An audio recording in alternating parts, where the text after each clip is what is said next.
একটা ছেলে প্রতিদিন বাসায় ফিরেই রাগ করত। মা, আমার ঘরে বারবার কেন ঢোকো? মা চুপ করে হাসতেন, কিছু বলতেন না।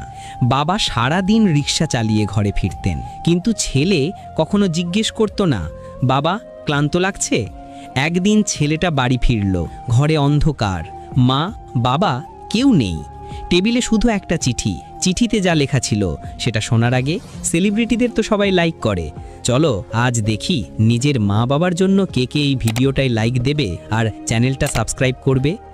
চিঠিতে লেখা ছিল, বাবা আজ তোমার পছন্দের খাবার রান্না করেছি, তুমি ফিরে আসার আগে বাজারে গেছি, ফিরে আসতে একটু দেরি হবে, আমাদের জন্য দোয়া করো। ছেলের হাত কাঁপছিল। প্রথমবার সে বুঝলো যাদের জন্য সে রাগ করত তারা তার জন্যই সারা দিন ছুটে বেড়াতো। দরজার শব্দে মা বাবা ঢুকতেই ছেলেটা দৌড়ে গিয়ে তাদের জড়িয়ে ধরে বলল, তোমাদের ছাড়া আমার ঘরটা ঘর না।